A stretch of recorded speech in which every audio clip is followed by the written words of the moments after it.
Elles sont plusieurs associations de jeunes réunies ce 3 août pour la même cause, planter des arbres tout au long du boulevard Tanimoun dans la ceinture verte, et c'est là pour redonner à ces joyaux de la ville de Niamey en proie à plusieurs menaces de la part de l'homme son aspect d'antan et pouvoir répondre aux objectifs visés à travers cette réalisation.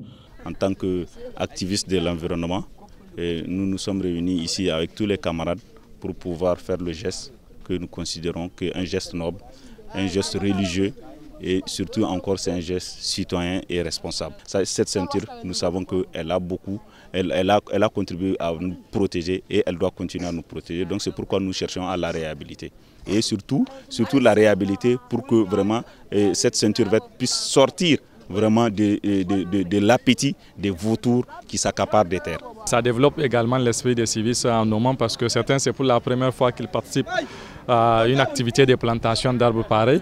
Donc c'est vraiment intéressant et c'est éducatif également. Le choix des boulevards, je pense que c'est un choix politique, c'est le site officiel retenu par le ministère en charge de l'environnement pour la célébration de la fête du 3 août cette année. Donc nous n'avons pas voulu aussi disperser les efforts, donc on s'est dit qu'il faudrait aller dans une logique de synergie d'action et réunir tout le monde tout au long du boulevard parce que le boulevard il est vaste de 18 km.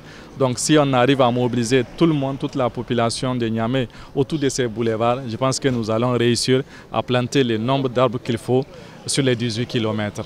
Après la plantation de ces arbres, ces structures prendront des mesures pour assurer leur protection. Le plan de suivi, c'était dans les réflexions au niveau du comité d'organisation pour qu'il puisse y avoir des comités, des brigades de vigilance autour de la ceinture verte, autour des quartiers des communautés riveraines, pour qu'eux-mêmes ils puissent vraiment s'approprier la plantation des arbres et les entretenir. Ils vont dénoncer, ils vont peut-être même prendre des gens et les mettre à la disposition des agents des eaux et forêts parce qu'ils constituent une brigade verte, une brigade civile, une brigade citoyenne pour la protection de l'environnement. Pour rappel, le 3 août a été institutionnalisé fête de l'arbre en 1975 et depuis l'occasion a été saisie par les Nigériens pour planter des arbres.